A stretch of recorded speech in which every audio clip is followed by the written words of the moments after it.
नमस्कार. बोला नांदेडच्या आरोग्य संवाद या विशेष कार्यक्रमामध्ये आपल्या सर्वांचं स्वागत आहे. माझ्यासोबत आहेत आज डॉक्टर सागर राहेगावकर, वरद डेंटल स्टुडिओ आणि इम्प्लांट क्लिनिक आणि त्यांचं इन्स्टिट्यूट पण आहे. तिथं सगळ्या गोष्टी शिकवतात पण. सर, आपण वेळ दिला त्याबद्दल खूप खूप धन्यवाद सर.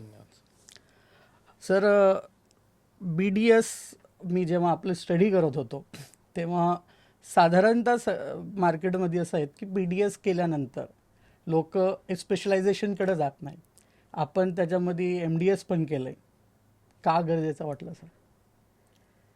बघा, जुन्या काळापासून BDS एक स्पेशालिटी म्हणूनच अवगत होती आणि डे बाय डे पेशंट रुग्णांची संख्या वाढत चाललेली आहे.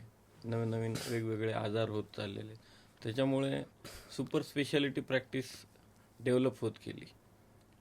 डेंटिस्ट म्हणजे दाताशी निगडीत सर्व आजाराचं ट्रीटमेंट ते करू शकतात, पण डे बाय डे ॲडव्हान्सेस एवढे वाढत गेले.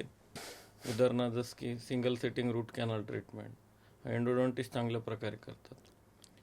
डेंटल इम्प्लांटॉलॉजिस्ट करू शकतात. फुल माउथ रिहॅबच्या केसेस जे राहतात, पूर्ण फिक्स दात बसवणे, हे प्रोस्थोडॉन्टिस्ट चांगल्या प्रकारे करू शकतात. ॲक्सिडेंटच्या केसेस ओरल अँड मॅक्झिलोफेशियल सर्जन करू शकतात. हे त्यामुळं ह्या फील्ड इव्हॉल्व्ह होऊन वाढत गेल्या कालांतरानं आणि आता प्रत्येक ह्याचं सुपर स्पेशालिटी डेंटल फील्डमध्ये आहेत. सर, आमच्या पॉडकास्टमध्ये काही बेसिक्स आपण प्रश्न घेऊ की जे जनरल पब्लिकला दातांबाबतीत, त्यांच्या हेल्थ बाबतीत ते सगळ्या गोष्टी आहेत. माझा पहिला प्रश्न असा आहे सर की साधारणतः एक सांगितलं जातं की दात दिवसातलं किती वेळेस घासलं पाहिजे, त्याला सायंटिफिक काय आहे सर? बघा, जनरली हा म्हणजे प्रत्येक पेशंटचा प्रश्न राहतो असा की बाबा सर, दात कसे घासावे आणि किती वेळ घासावे. तर आयडियली ट्वाईस अ डे म्हणजे दिवसातून 2 वेळेस ब्रश कंपल्सरी करणं गरजेचं आहे. पहिलं उठल्या इमिडिएटली सकाळी ब्रश करायला पाहिजे आणि रात्री झोपण्याच्या पूर्वी. आणि बऱ्याच जणांना दंतव्याधी बऱ्यापैकी ज्यांना आहेत त्यांना इन बिटवीन देखील दिवसातून एखाद्या वेळेस एक्स्ट्रा ब्रश करायला हरकत नाही. कारण आपण दिवसभर काही ना काही खात असतो, खाल्ल्यामुळं कडक चिकट पदार्थ तुमच्या दातामध्ये अडकून राहतात आणि ते जर समजा 24 तासापेक्षा जास्त काळ जर दातामध्ये अडकून राहिले उदाहरणार्थ, तर त्याचं रूपांतर डिकेमध्ये होतो, म्हणजे दाताला कीड लागण्यामध्ये. आणि त्याचं कारण म्हणजे आपल्या लाळेमध्ये हे खाल्लेले पदार्थ दातावर जेव्हा चिटकून बसतात तर तोंडामध्ये मुखदुर्गंधी मायक्रो ऑर्गॅनिझम्स राहतात. तर डेंटल प्लाक म्हणून बॅक्टेरियल कॉलनी राहते, त्याच्यामध्ये दातावर चिकटपणामुळं गोड पदार्थ, खाल्लेले पदार्थ याचं मिश्रण बॅक्टेरियासोबत होऊन ॲसिडिक मीडियम तयार होतं तुमच्या तोंडामध्ये आणि दॅट ॲसिड कॉजेस डिके. तर ह्या गोष्टी होऊ नये म्हणून 24 तासानंतर ती सायकल रिपीट होणं गरजेचं राहतं. एव्हरी 24 आवर कॉलनी डेव्हलप होऊ द्यायची नाही मायक्रो ऑर्गॅनिझम्सची. रेग्युलर ब्रशिंग राहिलं तर ते प्रॉब्लेम येत नाहीत. त्याच्यामुळं twice a day brushing compulsory. आणि ज्यांना आहे प्रॉब्लेम डेंटल त्यांनी मीन व्हाईल इन बिटवीन दुपारी एखाद्या करायला काय हरकत नाही.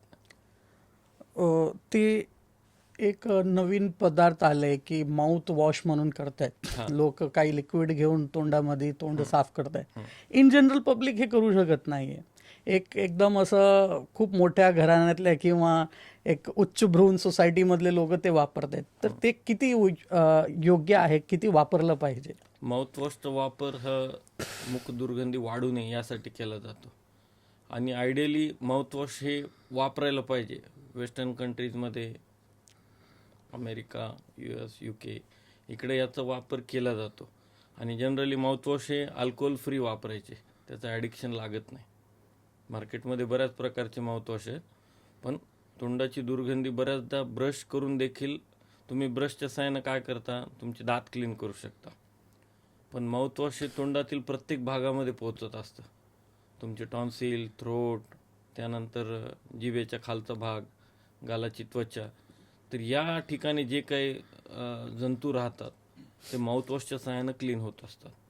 तर रेग्युलर केलं तर उत्तमच, नाही जमलं तर at least twice in a week तुम्ही माउथवॉशचा वापर करायला पाहिजे, जेणेकरून जे बॅक्टेरियल कॉलनी जे तुमच्या थ्रोटमध्ये वगैरे असतात त्या इरेडिकेट होतात. मार्केटमध्ये खूप मोठ्या प्रमाणात टूथपेस्ट आहेत. हां एखाद्या माणसाला टूथपेस्ट निवडताना हां खूप विचार करत राहतो ते की काय करणं कसंचं आहे आणि काही सेन्सिटिव्हिटीवर पण मात करणारे टूथपेस्ट आहेत. तर टूथपेस्ट निवडताना माणूस कसं टूथपेस्ट आपलं निवडावं? बघा, आता टूथपेस्ट एजनुसार राहते ह्या गोष्टी. आता सपोज लहान मुलं, टीनेज, यांचे दुधाचे दात आणि परमनंट टीथ याचं मिश्रण जेव्हा राहतं, तर जनरली या एज ग्रुपमध्ये तुम्हाला फ्लोराईडयुक्त टूथपेस्ट वापरायला पाहिजे.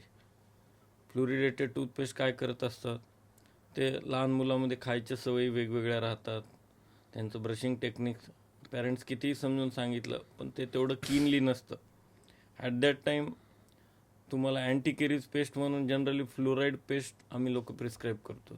फ्लोराईड पेस्टमुळे डिके लागण्याचं प्रमाण कमी होतं. ॲडल्टहूडमध्ये तुम्हाला डिसेन्सिटायझिंग पेस्ट वापरायला पाहिजे. ॲडल्ट्समध्ये कसं राहतं, डे बाय डे आपल्या खाण्याच्या सवयी, कोल्ड्रिंक्सचा वापर ह्याच्यामुळं तुमच्या दातामध्ये ॲसिडिक चेंजेस होऊन दाताचं वरचं इनॅमल नावाचं जे कोट राहतं, आवरण बाहेरचं, हे डिझॉल्व्ह व्हायला सुरू होतं. Repeated use of soda drinks, carbonated drinks, त्याच्यामुळं सेन्सिटिव्हिटीचा प्रॉब्लेम खूप कॉमन आहे. मग अशा कंडिशनमध्ये तुम्हाला डिसेन्सिटायझिंग टूथपेस्ट वापरणं खूप गरजेचं आहे. त्याच्यामुळं तुमचं सेन्सिटिव्हिटीचं प्रमाण बऱ्याच प्रमाणात कमी होतं. आणि दुसरं म्हणजे डिसेन्सिटायझिंग टूथपेस्टमुळं एक प्रोटेक्टिव्ह लेअर तुमच्या इनॅमलसारखं दातावर तयार होतो आणि त्याच्यामुळं दातांना कीड लागण्याचं प्रमाण पण कंट्रोलमध्ये राहतं. एज ग्रुपच्या अनुसार हां जे कमी वयाचे लोक आहेत सर, हं. त्यांचं दातांच्या बाबतीत किती लक्ष असलं पाहिजे आणि जे अडल्टहूडमध्ये गेलेत, जसं तुम्ही सांगितलं की सोडा वगैरे वापरतात, त्यांनी दातांच्या कुठल्या पद्धतीने संरक्षण केलं पाहिजे? बघा, एज ग्रुपनुसार तुम्ही म्हणताय, लहान मुलं जनरली पहिला दात येतो बालपणामध्ये 6व्या महिन्यापासून. 6व्या महिन्यापासून ते 6 वर्षापर्यंत दुधाचे दात राहतात. 6व्या वर्षापासून पक्के दात यायला सुरू होतात. तर 6व्या महिन्यात जेव्हा पहिला दात येतो तेव्हापासूनच त्यांचं आईवडिलांनी, आता एवढ्या लहान वयात तर कोणी दात घासत नसतं, पण तुम्हाला ते गोष्ट अनुकरण करावं लागतं स्वतः. तुम्ही नेहमीसाठी आत्मसात करावं. हां करेक्ट. तुम्ही स्वतः केलं तर तुमचे किड्स करतात. सुरुवातीला त्यांना ब्रशिंग टेक्निक शिकवायची, आरशात बघायचं, त्यांच्यासोबत तुम्ही ब्रश करत जायचं. तुम्ही जसं कराल तसे तुमचे चिल्ड्रन फॉलो करतात. ब्रशिंग जशी जशी म्हणजे करत जातात तर अडकलेल्या वस्तू दातामधल्या वगैरे पूर्णपणे निघून जातात. त्यांना वारंवार तुम्हाला मार्गदर्शन करावं लागतं की बाबा ह्याचा इम्पॉर्टन्स काय, रात्री झोपतानाच्या ब्रशिंगचा इम्पॉर्टन्स काय. आपल्याकडं अजून तेवढे ट्रेंड नाहीत की प्रत्येकजण तो समजू शकतो, कारण कसं आहे, त्याच्यासाठी अवेअरनेस राहणं खूप गरजेचं आहे. जेवढा अवेअरनेस राहील तेवढं त्या गोष्टीला महत्त्व येतं. अवेअरनेस महत्वाचं आहे. जे यंग एज आहे, जे हां. अडल्टहूड आहे, हां अडल्टहूडवाल्यांनी आपलं कसं, कारण त्यांचं जीवन खूप व्यस्त आहे सर. हं. ते सॉफ्ट ड्रिंक पण घेतात आणि काही अडल्ट्स तर हार्ड ड्रिंक पण करू लागलेत. तर त्यामुळं त्यांचं आरोग्याचं, त्यांनी आपल्या दातांचं कसं संरक्षण केलं पाहिजे? बघा, ॲडल्टहूडमध्ये काय ॲडिक्शन्सचं प्रमाण आहे. मीन्स तंबाखू, सुपारी, गुटखा. त्या विषयाकडे मी येणार आहे, तंबाखूच्या विषयाकडे तर मी पुढे येणार आहे. पण अडल्टहूडमध्ये हे सगळ्या पद्धतीने त्यांनी कसं संरक्षण केलं पाहिजे? आता ॲडल्टहूड मेन म्हणजे तुम्हाला स्वतःची काउन्सिलिंग करणं गरजेचं आहे की बा आपल्यासाठी योग्य काय, अयोग्य काय. कोल्ड्रिंक्स, आता म्हणले मी आत्ता जे म्हणलो की बा कोल्ड्रिंक्सचा वापर नसला पाहिजे. कोल्ड्रिंक्स आर फार म्हणजे खूप हजार्डस आहे तुमच्या शरीरासाठी. नॉट ओन्ली हे, पण तुमच्या ओव्हरऑल शरीरासाठी कोल्ड्रिंक खूप हजार्डस आहे. त्याच्यामुळं पूर्ण एनॅमल वीक झाल्यानंतर केरीजचं प्रमाण, त्याच्यानंतर म्हणल्याप्रमाणे सेन्सिटिव्हिटी, या सर्व गोष्टी होतात. तर ह्याला तुम्हाला हे स्वतः सेल्फ मोटिवेशन करूनच तुम्हाला ह्या गोष्टी सोडवावं लागणार आहेत. तुम्ही डॉक्टरकडे गेला, डॉक्टर काय करणार तुम्हाला, दे सजेस्ट यू की हे गोष्टी तुमच्यासाठी घातक आहेत. त्यांनी रिपीटेडली तुम्हाला सांगणार, पण अंमलात तर तुम्हाला स्वतःलाच आणायचं आहे. तर ह्या गोष्टी स्वतःहून जर तुम्ही केल्यात तर तुमचं मुख आरोग्य, दंत आरोग्य निश्चितच चांगलं राहील. दातावर कीड येण्याचं जे प्रोसेस आहे हां सर. ते प्रोसेस कसं असते सर? कारण माणसानं म्हणजे किती वेळा आपलं दात ब्रश केलं नाही तर ती प्रोसेस किती लांबणार आहे? म्हणजे कसं असते ते कीड लागण्याचं प्रोसेस? बघा, कीड लागण्यासाठी बरेच मूलभूत घटक आहेत. सर्वात मेन म्हणजे खाण्याच्या सवयी. तुम्ही काय खाता, तुम्ही हायजीन कसं ठेवता, तुमच्या लाळ कशा प्रकारची आहे, ह्या सगळ्या गोष्टी त्याला कारणीभूत राहतात. लाळ जर चिकट असेल, पेशंट कितीदाही ब्रश करो, चिकटपणामुळं खाल्लेले पदार्थ दातात अडकून बसलेले जनरली ब्रशच्या सहाय्यानं देखील निघत नाहीत. बऱ्याच जणाला स्वीट्स, इक्लेअरसारखे चॉकलेट दातात अडकून बसणारे हे ब्रशनंच जनरली लगेच निघत नाहीत.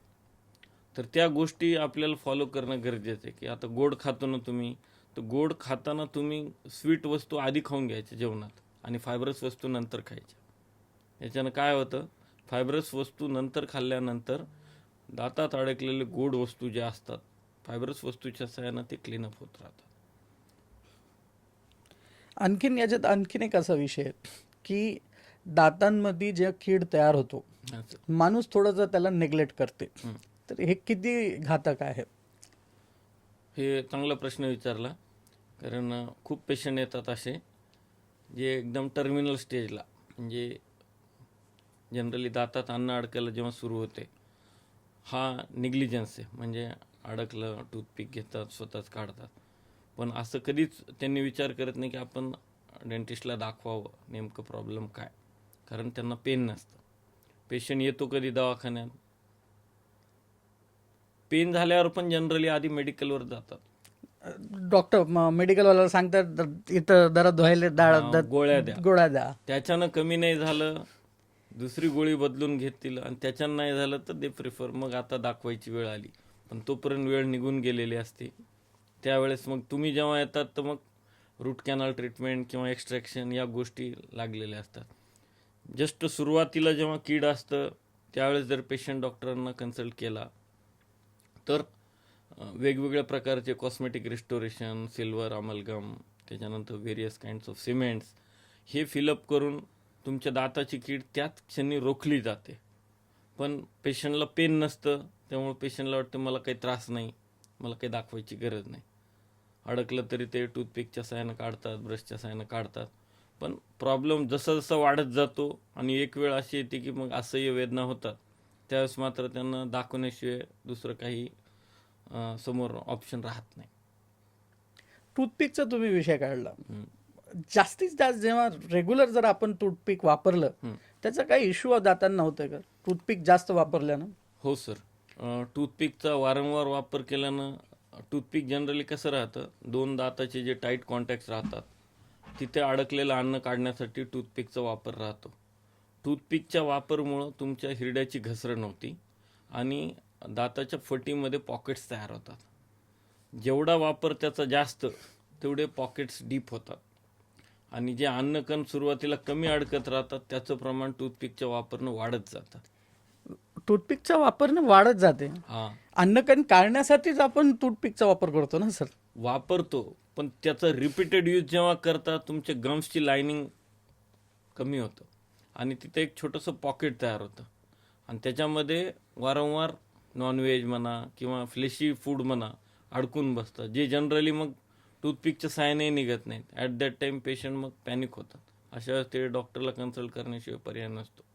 म्हणजे टूथपिक्स हानिकारक आहे जास्त वापर? वारंवार वापरणं हानिकारक आहे.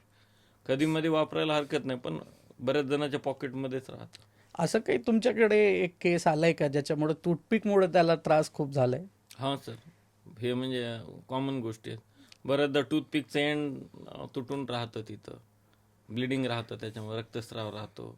रात्रभर पेशंट झोपत नाहीत, उठल्या उठल्या सकाळी फोन करून इमिजिएटली येतात. टूथपिक वारंवार वापरणं ओव्हरऑल शरीरासाठी म्हणजे दातासाठी घातकच आहे. सर गम डिसीज म्हणून आता ते दातांचा आपण विषय समजलाय, गम डिसीज म्हणून म्हणजे काय असणार? हिरड्यामध्ये जे काही इन्फेक्शन राहतं त्याला आपण काय म्हणतो, अर्ली स्टेजमध्ये जेव्हा हिरड्यामध्ये इन्फेक्शन असतं त्याला जिंजिवायटिस असं म्हणतात. आणि तेच इन्फेक्शन जसं जसं खोलवर जातं आणि दाताचं परिवेष्टन म्हणजे दाताच्या बाजूचं जे हाड असतं ते हिरड्यातलं इन्फेक्शन जसं जसं हाडामध्ये पसरतं त्याला आपण पेरोडोंटायटिस म्हणतो. तर हे गम डिसीजेस जसं जसं वाढत जातं पेरोडोंटायटिस होतं. हाडाची जेव्हा लाइनिंग कमी होऊन जातं, दातावरचं जे वेस्टर्न कमी होतं, तर दात लूज व्हायला सुरू होतं. त्यामुळं अर्ली फेजमध्ये जेव्हा तुम्हाला वाटतं की बाबा मला आता हे दातातनं रक्त येतंय, तोंडाचा वास येतोय, दात घासताना रक्त येतंय, हिरड्या सुजलेल्या आहेत, तर अशा कंडिशनमध्ये तुम्हाला अर्लीएस्ट जाऊन दातांची क्लिनिंग करणं गरजेचं आहे. वेळेवर क्लिनिंग केलं तर तुम्हाला ते गम डिसीजेस प्रोग्रेस होत नाहीत आणि पेरोडोंटायटिस म्हणजे बोनचे आजार होत नाहीत दाताच्या खालचे. मी एक असं प्रकरण बघितलंय सर, माझ्या घरी पण आणि साधारणतः पब्लिकमध्ये पण बघतोय जनरली, की ब्रश करताना ते थोडंसं जास्त वेळ ब्रश करतायत आणि त्यांच्या गम मधून म्हणजे त्यांच्या दातामधून ते रक्त निघतोय. हे जनरल आहे की हे पण एक डिसीजच आहे? हे सर आता हे दातातून रक्त निघण्याची दोन कारणं आहेत. हे पॅथॉलॉजिकल जे म्हणतोय की हिरड्यात इन्फेक्शन त्यामुळं, आणि तुम्ही जसं म्हणताय की बा जोरजोरात म्हणजे दात घासल्यानं विगरस सर काही असे असतात की त्यांना असं वाटते की दात चांगले राहिले आणि दातांचं सगळं सौंदर्य राहिलं तर ते चांगले दिसतात, त्याच्यासाठी ते खूप घसून घसून ब्रश करतात सर. त्याच्यामुळे पण कधी कधी त्यांचा रक्त निघतो असं जनरली बघितलं सर. निघतं कसं राहतं, गम्सची जी इंटरनल लाइनिंग राहते फार सेन्सिटिव्ह राहते. जोरजोरात दात घासल्यानं ते इंटरनल सेन्सिटिव्ह लाइनिंग जी राहते ती वीक होते आणि ते बॅरियर वीक झालं की मग ब्रश केल्यानंतर नॉर्मल ब्रश केलं तरी रक्त येतं. त्यामुळं विगरस ब्रश करायला नाही पाहिजे. जोरजोरात ब्रशिंग शुड बी टेक्निकल, म्हणजे शास्त्रीय दृष्ट्या जी योग्य ब्रशिंग आहे. ब्रशला पण टेक्निकल गोष्टी आहे सर? हां हां. असं कसं सर? आपण तर रोज सकाळी मी झोपेतून उठल्या फक्त ब्रश टाकून घसून. नाही, हे कसं असतं, डॉक्टरकडे गेल्यानंतर जनरली डॉक्टर प्रत्येकाला सांगतात की तुमच्या दाताची रचना बघून तुम्हाला कुठल्या टाईपची ब्रशिंग तुम्हाला ॲडवायजेबल आहे. जनरली ब्रश करताना समोरच्या दातामध्ये अपराईट मोशन मीन्स उभ्या दिशेनं दात घासले पाहिजे. आपण काय करतो, हॉरिझॉन्टल मोशन आडव्या दिशेनं. बरेच जण तो फोनवर बोलत पेपर वाचत देखील दात घासण्याची सवय राहते. That is all wrong. मोजून 2 ते 5 मिनिट, 2च मिनिट, 5 पण नाही म्हणत मी, 2 मिनिट ब्रश इनफ आहे. एवढंच लक्षात ठेवायचं की या 2 मिनिटात दाताच्या प्रत्येक भागामधून ब्रश कमीत कमी 4-5 वेळेस फिरला पाहिजे. समोरच्या दातामध्ये अपराईट मोशन, मागच्या दातामध्ये गोल दिशेनं दात घासणे, दाताचा चावण्यात येणारा भाग त्याच्यावर टू अँड फ्रो मोशन. शेवटचा जे भाग असतो, नाही सगळे दात, जे वरचा सरफेस जो राहतो जो चावण्यात येणारा, दाताच्या जिभेच्या साईडनं जे दाताचा भाग राहतो आतल्या साईडला, त्याला 45 डिग्री अंशामध्ये टूथब्रश घेऊन तुम्हाला ब्रश करणं गरजेचं राहतं. आणि टाळूच्या साईडचा दात आतल्या साईडनं 45 डिग्री अँगलनं ब्रश करणं गरजेचं राहतं. ब्रशिंग जर चांगली राहिली तर तुम्हाला डेंटल आजार बळावणं त्याचं प्रमाण कमी होतं. इतक्या गोष्टी टेक्निकल आहेत सर ब्रशिंग मध्ये? आहे सर. आता हे फक्त डॉक्टर सांगू शकतो? हे आता याचे बरेच व्हिडिओज पण आहेत सर ब्रशिंग टेक्निकचे. आपण डिटेलमध्ये गेलो तर तुम्ही सगळं सर्च करू शकता, तुम्हाला सगळ्या गोष्टी त्यावर दिसतील. पण पेशंट डॉक्टरकडे गेल्यानंतर जनरली त्याला ब्रशिंग टेक्निक ही प्रत्येक डॉक्टर सांगत असतो. पेशंट जर तो फॉलो करत राहिला तर त्याला निश्चितच त्याचा फायदाच होतो.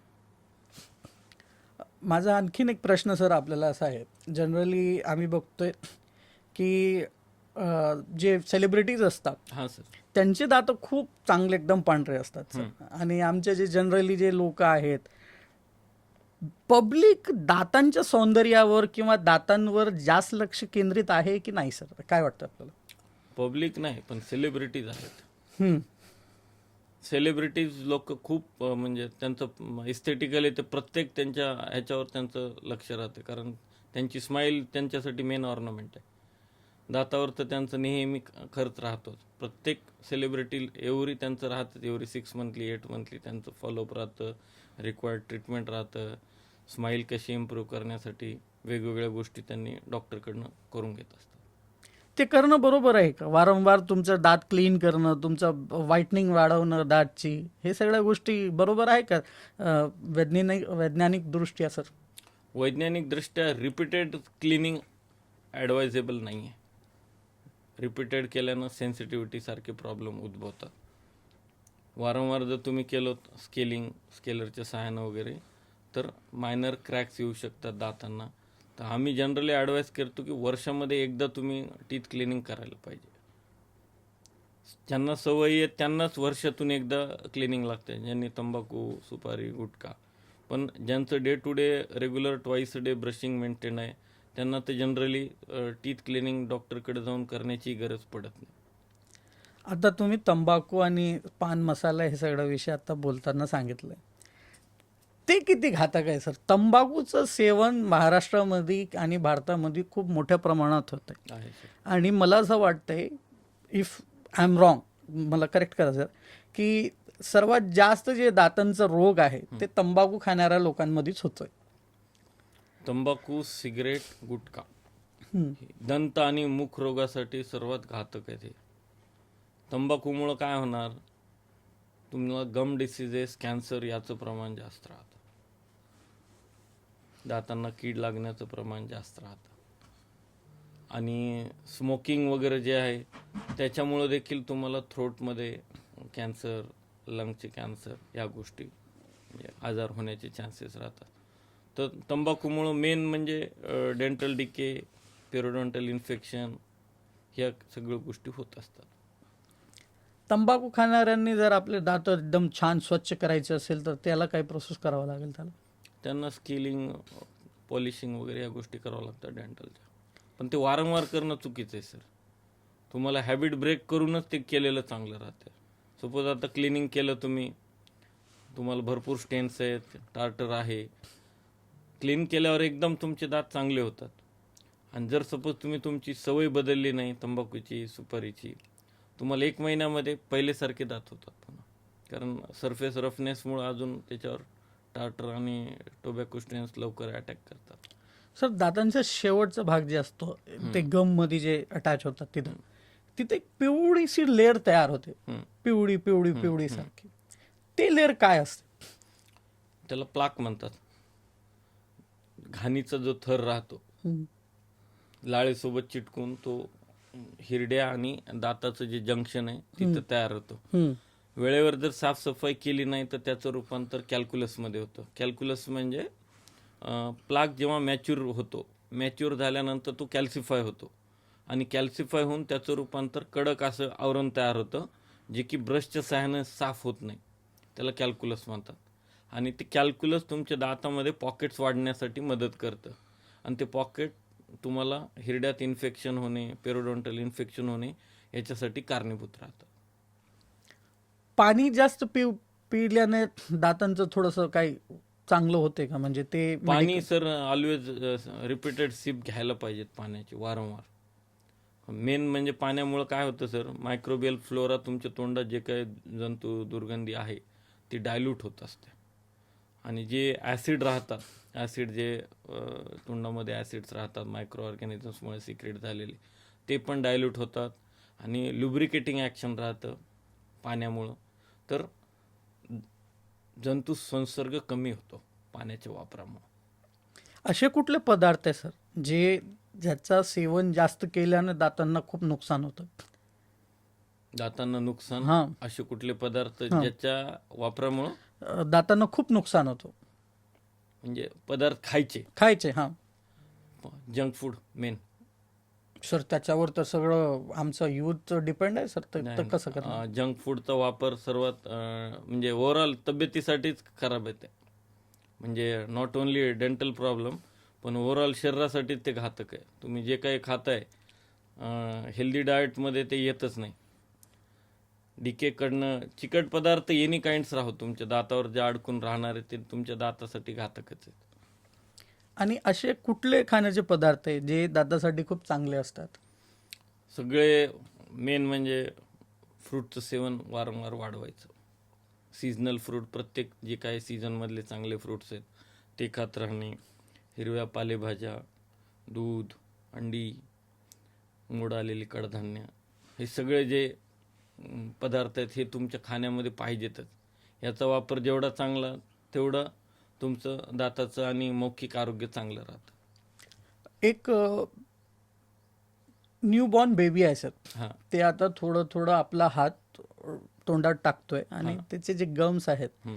ते थोडंसं तोंडात टाकून ते बोट चावणं असं असे प्रकार सुरू होतो. करेक्ट. ते कसं, म्हणजे ते काय आहे? बघा आता हे दात तोंडामध्ये बोट घालणं वगैरे हा सवयीचा भाग राहतो. सायकोलॉजिकल डिस्टर्बन्सेस राहतात, त्यामुळं हे थंबसकिंग हॅबिट वगैरे डेव्हलप होतात आणि हे बालपणीच डेव्हलप होतात. या हॅबिटमुळं तुमच्या दाताची जी रचना आहे, म्हणजे दात इरप्ट जसे जसे होत राहतात, म्हणजे दात उगवायची जी फेज आहे 6व्या महिन्यापासून चालू होते, तर दात वेडेवाकडे यायला सुरुवात होतात. थंबसकिंगमुळं, टंग थ्रस्टिंगमुळं, जीभ रिपीटेड त्या जागी लावू लावू. अ, जे वेडेवाकडे दात आहेत हं. त्यांना आपण आता मेडिकलमध्ये तुमच्या फील्डमध्ये ब्रेसेस वापरतात, हां. त्यांना ते तार लावून सगळं बरोबर करतात. ते मेडिकली चांगलं आहे किंवा त्याच्यात जास्त वापर झालं तर ते नुकसानदायक आहे, काय आहे त्याचं, म्हणजे ते नाही, करू नाही. शकतात का? करू शकतो सर. ब्रेसेसच्या साहाय्यानं टीथ अलाइनमेंट करेक्शन होतं. आता ब्रेसेसपेक्षा अजून चांगलं ऑप्शन म्हणजे अलायनर्स हं, विदाऊट ब्रेसेस ट्रीटमेंट, हं. वायरलेस ट्रीटमेंट म्हणतात त्याला. मग ते प्लास्टिकची काय हां, बस बस बस डिटॅचेबल राहतं. ॲक्सेप्टन्स चांगला आहे पेशंटचा आणि वायरलेस असल्यामुळं काय पेशंटला कम्प्लायन्स चांगला राहतो. एक मोठा इश्यू आहे सर दातांच्या सगळ्या या मेडिकल फील्डमध्ये, ते सेन्सिटिव्हिटीचं आहे. हं. खूप मोठा इश्यू आहे. म्हणजे करेक्ट. अडल्ट एजमध्ये पासून ते सुरू व्हायले तर माणसाच्या मरेपर्यंत ते विषय चालू राहिले. याला ओव्हरकम करण्यासाठी काय करावं लागेल? मेन सेन्सिटिव्हिटीचा प्रॉब्लेम येण्याचं कारण म्हणजे फॉल्टी टूथब्रशिंग, जोरजोरात दात घासणे, हार्ड ब्रिसलचं ब्रश वापरणं. ह्याच्यामुळं तुम्हाला इनॅमल एकदा वीक झालं, मध्ये जे डेंटिन असतं ते एक्सपोज होतं, त्याच्यामुळं सेन्सिटिव्हिटी वाढतं. दुसरं म्हणजे कोल्ड्रिंक्सचा वापर कमीत कमी राहायला पाहिजे. वापर कमी राहिला तरी सेन्सिटिव्हिटी होत नाही. आणि डिसेन्सिटायझिंग टूथपेस्टचा वापर करणे, ज्याच्यामुळं एक प्रोटेक्टिव्ह लेअर दातावर तयार होतो आणि संवेदना कमी होतात. नीमचा वापर एक विषय आलतं की हां. कधी कधी ग्रामीण भागात लोक नीमची झाडाचा ते वापर करतात. ते योग्य आहे का दातांच्या बाबतीत? मर्यादेमध्ये वापर कुठलाही चांगला असतो सर. एक्सेस वापर असेल तर मग ते देखील घातक राहतो. नीम तुमच्या हिरडेसाठी खूप चांगलं आहे. गम डिसीजेस हिरड्यामुळं आपलं नीमयुक्त टूथपेस्टमुळे होत नाही. त्याच्यामध्ये अँटीऑक्सिडंट राहतात, त्या अँटीऑक्सिडंटमुळे हिरड्यात इन्फेक्शन होत नाही. पण वारंवार नीमचा वापर केल्यामुळे, नीममध्ये कसं सर सायट्रिक ॲसिड राहतं, त्याचा वारंवार वापर केल्यामुळं तुमच्या दाताची झीज होत असते. हे म्हणजे एकदम इमिजिएटली होणारं नाही, पण 5 years, 10 years, 15 years down the line जसा वापर वाढत जातो तर मग त्याच्यामुळं मग तुमचं वेअरिंग चालू होतं दाताचं. सर, नॅचरल काही रिसोर्सेस आहेत का? नॅचरल रिसोर्सेस वापरून आपण दातांना चांगलं ठेवू शकतो का? असे काही नॅचरल गोष्टी? नॅचरल सोर्सेस मीन्स तुम्ही फायबरस फूड्स वगैरे हे जे गोष्टी आहेत ना, याचाच वापर ठेवला पाहिजे जास्तीत जास्त जेवणामध्ये. सेन्सिटिव्हिटीमध्ये जे थंड आणि गोड हे जे पदार्थ आहेत सर, ते दोन्हीमध्ये इश्यू होते सर. कधी कधी थंड काढल्यानंतरही ते दुखते आणि गरम गिळल्यानंतरही ते दाताला लागल्यानंतरही दुखते.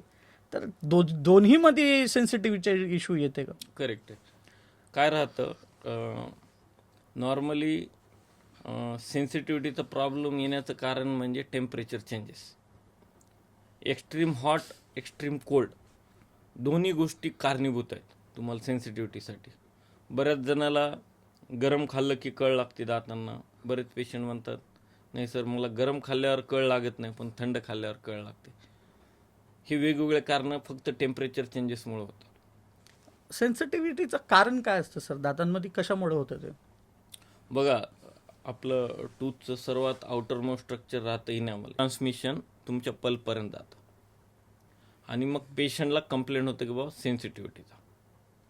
तर त्याच्यामुळं ब्रशिंग हार्ड ब्रिसल न करता सॉफ्ट ब्रिसलचं ब्रश वापरणे, एव्हरी 3 to 4 मंथली तुमचं ब्रश बदलणे, ह्या जर गोष्टी केल्या तर तुम्हाला सेन्सिटिव्हिटीचा प्रॉब्लेम वाढत नाही.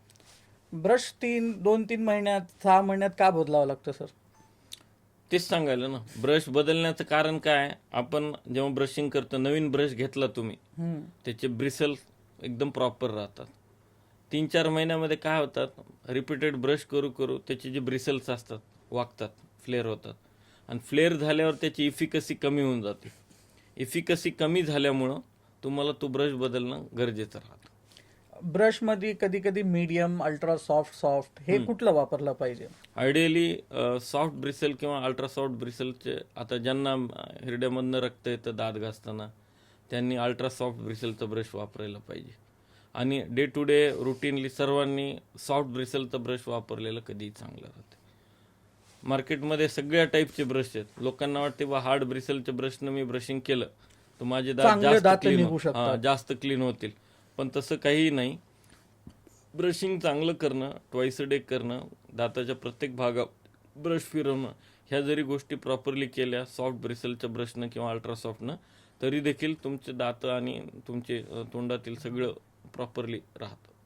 साखरचं आणि दातांचं नातं कसं आहे सर? साखरचा जर जास्त वापर झाला तर ते दातांना नुकसान आहे का, की कमी वापर झाला तर दातांना नुकसान आहे? साखर म्हणजे कसं आहे, आता गोड वस्तू तर सगळ्यांना आवडतातच, त्या खायलाही पाहिजेत, पण it should be in limit. साखरेचं डायरेक्ट नातं असं आहे की साखर ही रिफाईंड कार्बोहायड्रेट आहे. रिफाईंड कार्बोहायड्रेट असल्यामुळं जे काही बॅक्टेरियाज राहतात, मायक्रो ऑर्गॅनिझम्स राहतात, त्यांना ते रेडीमेड फूड आहे. मायक्रो ऑर्गॅनिझम्स शुगरयुक्त डाएटमुळं काय होतं, ते मायक्रो ऑर्गॅनिझम्सला रेडीमेड फूड भेटत असल्यामुळं बॅक्टेरियाचं जे बाय प्रॉडक्ट आहे ॲसिड, त्याचं निर्माण तोंडामध्ये होतं आणि ते ॲसिड तुमच्या एनॅमलला डिझॉल्व्ह व्हायला मदत करतं, डिके व्हायला मदत करतं. त्याच्यामुळं डॉक्टर लोक तुम्हाला जनरली गोड पदार्थ खायला टाळा असं सांगतात. गुळचा वापर केला तर साखरेच्या ऐवजी? गूळ सुद्धा सर एक प्रकारचं तुम्हाला तर हेच आहे ना, स्वीटच आहे ना, त्यामुळे शक्य तेवढं टाळलेलं बरं राहतं. आणि साखरेपेक्षा गूळ हा दातामध्ये अडकून राहणारा पदार्थ आहे. इन जनरली जे दातांच्या बाबतीत संभ्रम आहे, हां सर. एक छोटासा बाळाला आपण सांगतो की दात जर तुटलं तर ते सोबत ठेवा, याच्यात काय अर्थ आहे का सर? आता हे पेशंट रेअर राहतात, पण हे माहिती नसतं लोकांना. बऱ्याचदा गाडीवरून जाताना ॲक्सिडेंट होतात. ॲक्सिडेंट झाल्यावर तो दात उपसून तिथं जागेवर पडलेला राहतो. ज्यांना वाटतं की बाबा तो दात डॉक्टरकडे गेलं तर आपण तो रिपीट बसवू शकतो, तर असे पॅरेंट्स राहतात की ते दात घेऊन येतात. मातीमध्ये जरी डॅमेज झालेला असला तरी ते घेऊन येतात. त्याला आम्ही प्रोसेसिंग करून क्लिनिंग करून रिफिक्स करतो. पण तेच दात जर समजा तुम्ही मीडियममध्ये दुधामध्ये आणला किंवा तोंडाच्या लाळेच्या मध्ये जर आणला तर त्याचे सक्सेस म्हणजे रिफिक्स व्हायचे चान्सेस वाढतात. का? कारण त्याच्यावर जे लिगामेंट्स राहतात, प्रत्येक दातावर थ्रेड्स राहतात. ड्राय मीडियममध्ये जर राहिलं तर ते थ्रेड्स लिगामेंट्स पूर्ण डॅमेज होतात, तर मग ते रिअटॅच होत नाहीत तुमच्या बोनसोबत. तेच जर समजा तुम्ही मीडियममध्ये दुधामध्ये वगैरे आणलं किंवा मग लाळेमध्ये आणलं तुमच्या म्युकोझामध्ये, तर ते तुम्हाला ते मॉइश्चरायझिंग भेटतं त्याला, त्या लिगामेंट्सला. त्याच्यामुळे ते रिअटॅचमेंट होऊन त्याचं सक्सेस रेट चांगलं राहतं. एक चर्चा असते सर, एक शब्द आहे तुमच्या फील्डमध्ये, विजडम टूथ. अक्कलदाढ. विजडम टूथ म्हणजे अक्कलदाढ म्हणजे काय? बघा, हे जनरली कसं आहे, 32 दात आहे किंवा 32 दात येतात प्रत्येकाला. म्हणजे जन्मल्यापासून जेव्हा परमनंट टीथ यायला सुरू होते 6व्या वर्षापासून टिल द एज ऑफ 25, तर 28 दात ही जे राहतात तुम्हाला वयाच्या 18पर्यंत राहतात, 17-18पर्यंत. आणि अक्कलदाढा ह्या प्रत्येकजण वाईज होतो म्हणतात की ह्याला शहाणपण आलं. 18 ते 25चं वयोगट काय राहतं, पीपल बिकम्स वाईज. तर त्या एजमध्ये येणारी दाढ आहे, त्याच्यामुळे त्याला विजडम टूथ असं संबोधलं जातं. आणि ते विजडम टूथ मरेपर्यंत सोबत राहतात. ते सर राहतात. बऱ्याच जण आता विजडम टूथ तुमची जॉ साईज जर छोटी असेल, वेडे वाकडे येतात, ॲट दॅट टाइम तुम्हाला ऑपरेशन करून काढावे लागतात. जॉ साईजवर डिपेंड करतं ते. पण ज्याची जॉ साईज चांगली आहे, दात अपराईट आहेत, सरळ उगवलेले आहेत, त्यांना ते लाईफ टाईम राहतात. किडले तर काढावं लागतात, हायजीन मेंटेन ठेवलं नाही तर काढावं लागतात. पण काही व्याधी नसेल तर मग ते तुमच्यासोबत राहतात नेहमीसाठी. आणि सर विजडम टूथचं जे पेन असतो तो खूप भयानक असतो, राईट. त्याचं काय कारण? जनरली काय राहतं, अक्कलदाढेचं जे पेन आहे, जसजशी त्याच्या अक्कल अक्कलेसोबत म्हणजे माइंड सोबत काय कनेक्शन असतं का, नाही सर? नाही, मी म्हणालो ना, विजडम वाईज होतात म्हणजे काय, त्यांना अक्कल येते, शहाणपणा येतो त्या एजमध्ये, त्यामुळं त्याला नाव तसं पडलेलं आहे की विजडम टूथ. ठीक. पण ते जे पेन आहे, अक्कलदाढेचं पेन फार म्हणजे पेनफुल म्हणजे अतिशय बिअरच होत नाही. एकतर पेन, स्वेलिंग, तोंड उघडणं कमी होतं, करता येत नाही पेशंटला, पेन रॅडिएट होतं, कानापर्यंत दुखणं, अर्धं डोकं दुखणं, मान दुखणं, पेशंटचे असे व्हेग सिम्पटम राहतात, कळतसुद्धा नाही. जेव्हा डॉक्टरकडे येतो तेव्हाच ते कळतं की बाबा ते अक्कलदाढीशी रिलेटेड दुखणं आहे. आणि याचं मेन कारण म्हणजे जसं सगळे दात आलेले असतात, शेवटच्या साईडला गम्स राहतात, जसं जसं अक्कलदाढ येत राहते, तर चावण्यामध्ये त्या अक्कलदाढेच्या वरचा जो फ्लॅप असतो, पेरिकोर्नल फ्लॅप, तो वरच्या दाताच्या सानिध्यात येतो आणि तो तिथे बाईट वारंवार करू करू इन्फ्लेम करतो. म्हणजे तो वरचा जे मांसाचा तुकडा असतो गम्सचा, तो सुजतो आणि पेशंटला कळतच नाही. पेशंटला होत नसल्यामुळे पेशंटला एवढं माहिती आहे, माझी अक्कलदाढी आली. पण डॉक्टरकडे जेव्हा जाता तुम्ही दाखवता त्यावेळेस ते कळतं की नाही बुवा, इथं पॉकेट तयार झालेलं आहे, दातावरचं जे हिरडीचं मांस आहे त्याच्या आणि दातामध्ये अन्न अडकायलं आहे आणि त्याच्यामुळे पेशंटला ट्रिस्मस होतं. तर अशा वेळेसमध्ये तुम्हाला डिब्राइडमेंट लागतं. डिब्राइडमेंट म्हणजे नॉर्मल सलाईनच्या साहाय्यानं, माउथवॉशच्या साहाय्यानं तो फ्लॅप आणि दातामध्ये अडकलेलं अन्न साफ करून काढणे आणि मग अँटीबायोटिक्स, अँटी इन्फ्लेमेटरी टॅबलेट घेणे. याचा वापर केल्यामुळं ते हिरड्यावरची सूज कमी होते आणि अक्कलदाढ यायला मदत होते. पण हे चक्र चालू राहतं. म्हणजे त्याच्या खाली अन्न अडकलं की पेशंट पुन्हा येणार, सर अजून दुखायले. जोपर्यंत अक्कलदाढीच्या सभोवतालचं पूर्ण गम्स निघून पूर्ण दात इरप्ट होत नाही, तोपर्यंत पेशंटला हे त्रास चालू राहतात.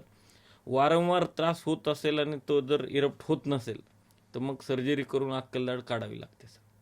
म्हणजे इतकं भयानक आहे अक्कलदाढ? हां सर. म्हणजे दाताच्या याच्यामधलं एक चांगलं प्रॉब्लेम आहे, यूथमध्ये कॉमन राहतं. दुधाच्या दातांचा पण विषय येतो, एक अक्कलदाढ आणि दुधाचे दात. कधी कधी असं म्हणतात की तुझ्या दुधाचे दात पण आले नाही आणि तू असं बोलतोयस कसं, म्हणजे एक म्हण आहे. तर दुधाच्या दाताबाबतीत काय म्हणणं आहे की ते कोणत्या एजमध्ये येतात आणि ते कधीपर्यंत राहतात? जनरली 6व्या महिन्यात पहिला दुधाचा दात येतो, at the age of 6 month. ते वयाच्या 13 वर्षापर्यंत दुधाचे दात राहतात. सगळे निघतात का सर, 32चे 32 की काही? दुधाच्या दाताचं जॉ साईज छोटी राहते, लहान मुलामध्ये जॉ छोटा राहतो. तर प्रत्येक, आता आपले जबडे हे 4 क्वाड्रंटमध्ये डिवायडेड राहतात, तर प्रत्येक क्वाड्रंटमध्ये 5-5 दुधाचे दात राहतात. दुधाचे दात हे 20 राहतात, इक्वली डिवाइड केलेले. हां सर, 5-5 प्रत्येक क्वाड्रंटमध्ये. आणि दाढ परमनंट टीथ राहतात 32.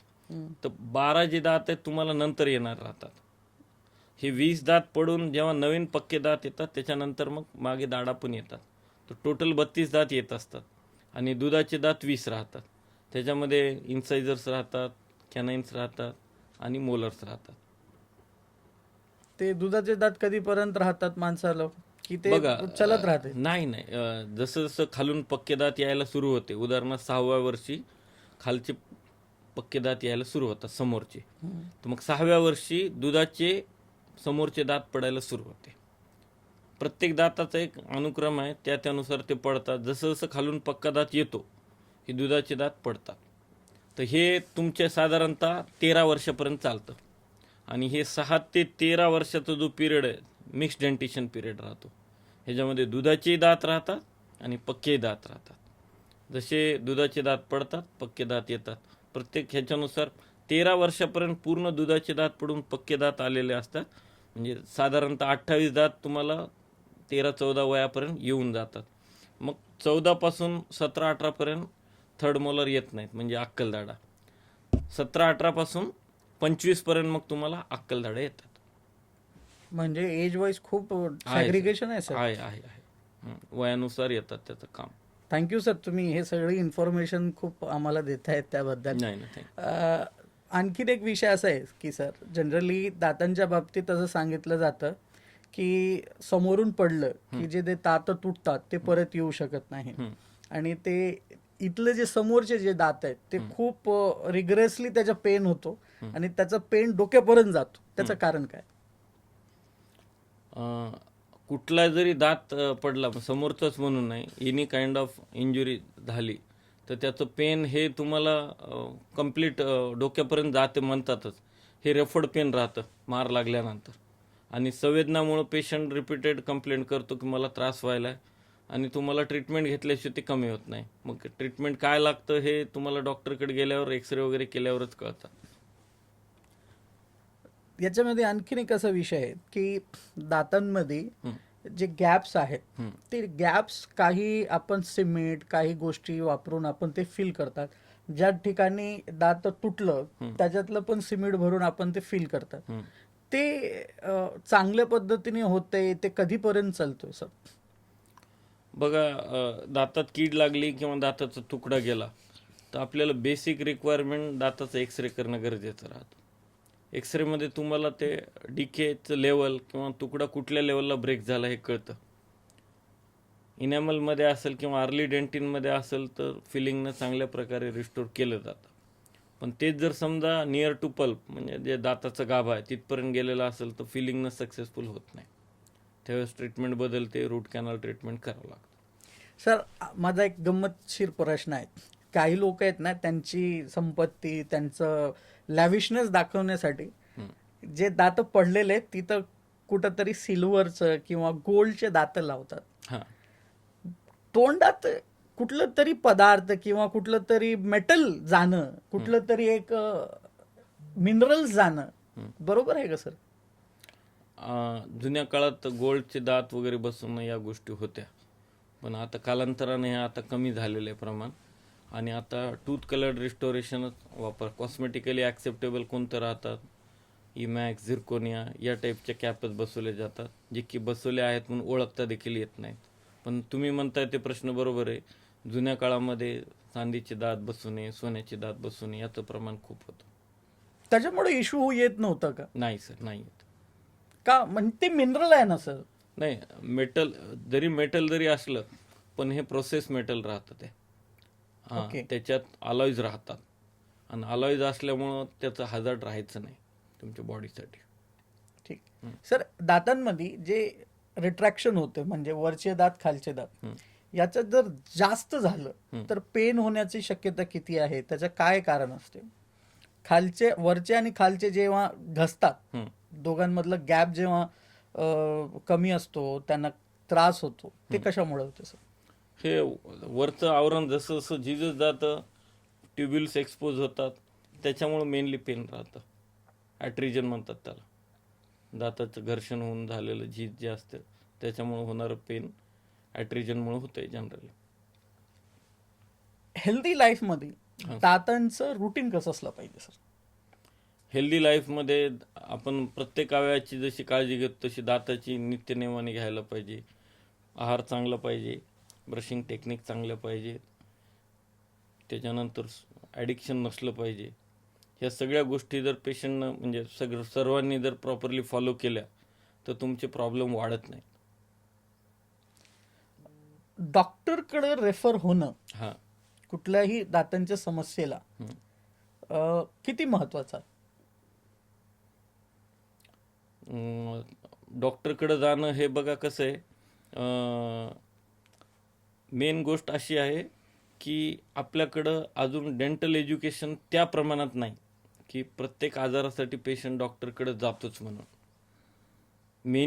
खूप आजार असे आहेत की पेशंट घरगुती उपाय, OTC मेडिकलवरून काउंटरवरून घेतलेली औषधं ह्याच्यावर टाळतो.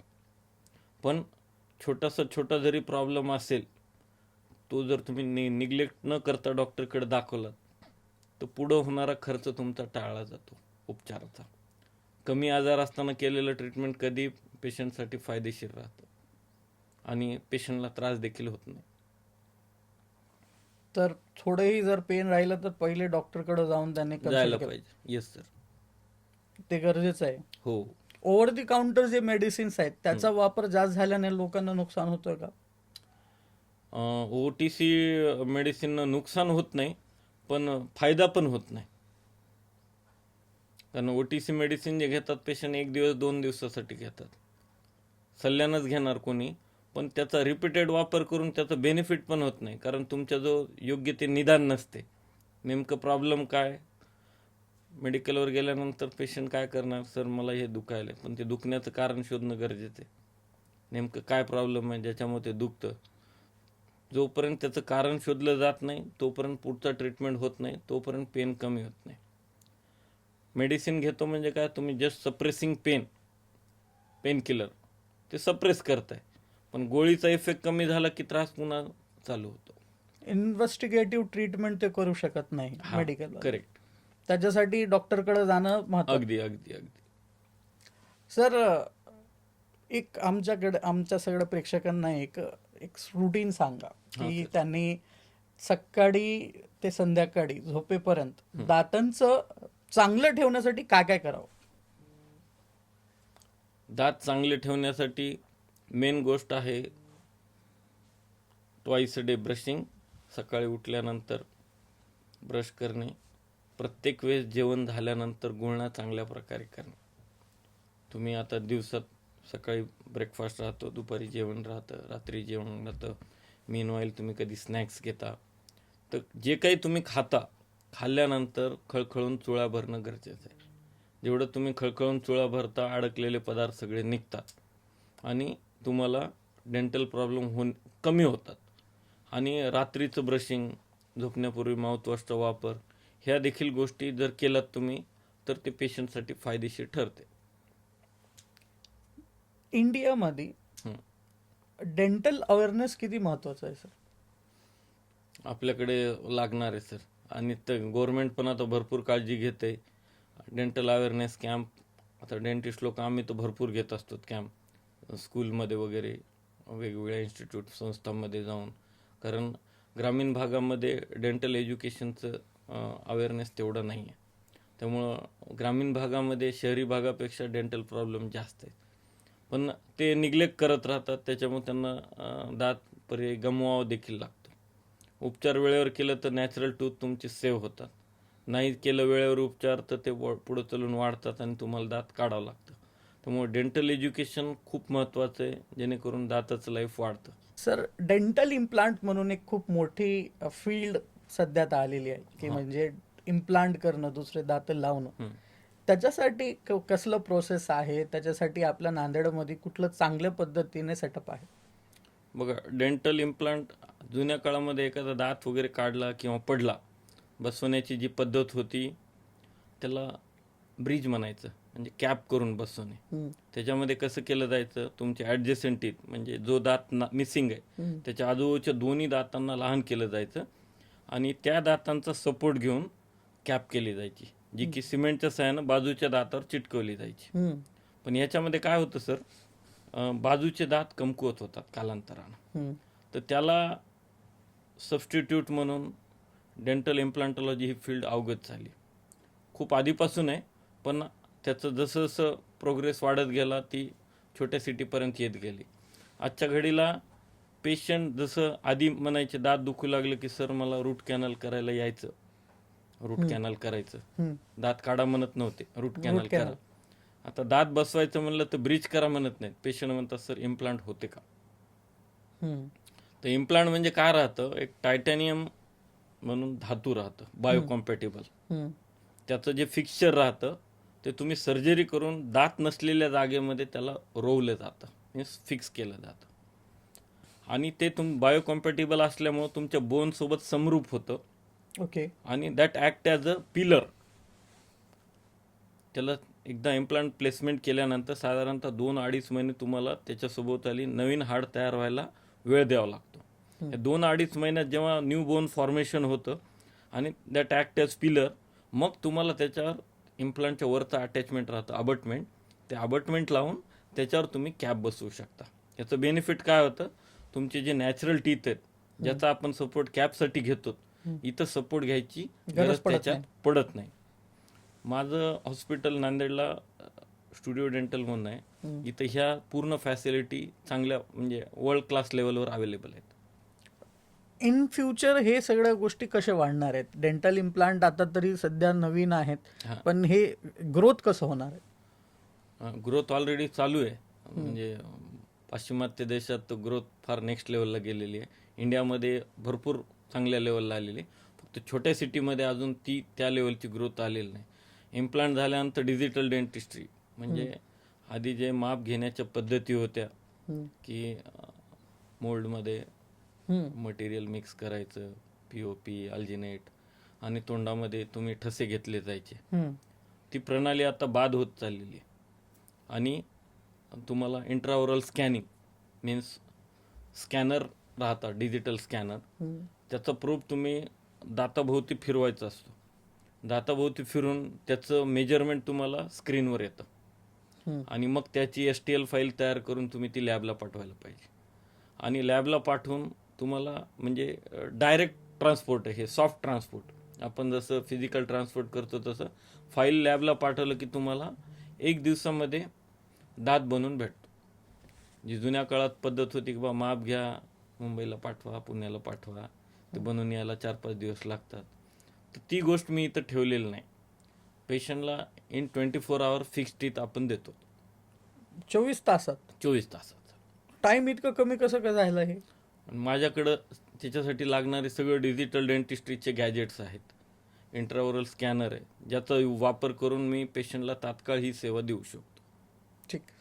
हे होते डॉक्टर सागर राहेगावकर यांनी आपल्याला खूप चांगल्या पद्धतीने डेंटलच्या बाबतीत, दातांच्या बाबतीत माहिती दिली. महत्त्वाचा विषय, तुमच्या सौंदर्याला भर टाकणार आहे, तुमच्या बॉडीमधलं खूप इम्पॉर्टंट पार्ट आहे, हे त्यांनी आम्हाला समजून दिले. आशा करतायत की इंडियामध्ये, विशेषतः महाराष्ट्रामध्ये डेंटल अवेअरनेस म्हणजे दातांच्या बाबतीतलं जे ज्ञान आहे ते वाढवावं आणि लोकांना चांगलं पद्धतीने त्यांचं आयुष्य जगता यावं. खूप खूप धन्यवाद. धन्यवाद.